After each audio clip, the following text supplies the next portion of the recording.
Rights, power, and interest. Welcome back. Are you ready to fight fairly? This video owes another debt to William Ury, whose work we touched on in the tactics video. In fact, we owe Ury a lot. He and his co-author of Getting to Yes also coined the term BATNA, which we've been talking about since the very beginning of this course. He's been hugely influential in the way negotiations are taught for the last several decades. These ideas don't come from his book Getting to Yes. They come from another book he wrote called Getting Disputes Resolved. We're going to talk about 3 different lenses through which you can look at conflict. You can change lenses throughout a negotiation. It's easy to escalate, and it's difficult to de-escalate. We'll talk more about that later. The first lens for evaluating a conflict is interests. All our negotiations so far have stayed inside the zone of mutual interest. We're trying to get a deal. The deal has to serve us both by beating out the alternatives. Otherwise, one of us walks. We might have some competing interests and some compatible interests, but we're wholly focused on teasing out the other person's position and seeing where we might find compatibility. This lens is the lowest level of escalation. We're staying calm. We're trading ideas. We don't need a referee. We're not losing our cool. Now, in a conflict setting, talking about interests doesn't always cut it. Let's say I'm asking for a raise. I tell HR that I would like a raise.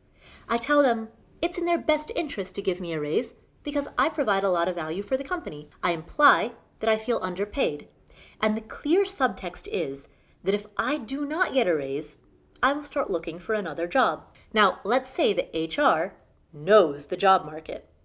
HR doesn't think that I have a good likelihood of finding a better job, so they don't give me the raise. I'm upset. In a situation like this, escalation looks like my only option. So I appeal to my rights. I say, fine, if I'm not going to get a raise, then I'm not going to do anything that's outside of my written job description.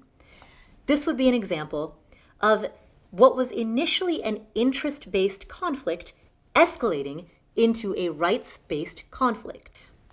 In fact, anytime that a child screams, hey, it's not fair, this is the dynamic at play. So in this example, maybe an argument between an employee and an employer over what initially started as a raise turns into an argument over who should stock the break room. That becomes a rights-based disagreement when the employee pulls out their job description and says, see, no snack purchases on this page. So let's take this break room example a step further. What if the employer tells the employee that it's their responsibility to stock the break room because I said so, right? Similarly, a frustrated parent might say the same thing to a whining child. That boss and that parent are invoking power, and power is the third of our 3 lenses. So there's interest-based, there's rights-based, and there's power-based. Now, sometimes one party is simply more powerful than another. The employer can fire the employee. The parent can send the child to timeout. And in a power-based framework, rights and interests don't matter quite so much because whoever has more power can simply push for what they want. Now, evoking power is not always in the best interest of the more powerful party. Maybe the parent wants to see themselves as a role model for healthy conflict. Maybe the employer wants to be seen as fair and likable. It's a cliche that chefs earn respect from their staff when they step in and do the dishes, because when a chef does the dishes, it's a deliberate renunciation of their power. They're saying, I'm the boss, I don't have to do the dishes, but I'm a team player and I'm serving a higher purpose here. If it's hard for you, it's going to be hard for me too. And that is a remarkably effective tactic.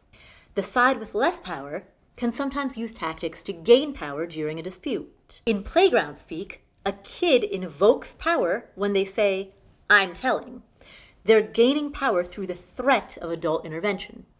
It can be difficult to revert to interest-based communication after one party invokes power. Think of invoking power as a hardball tactic. All the same responses apply. You can call out the behavior, like, hey, I know you're more powerful here, and I know that you can bulldoze my interests if you want, but don't you want a fair outcome? Or you can take a break. You can reframe. You can reset. We're going to talk more about this in the next video. See you soon.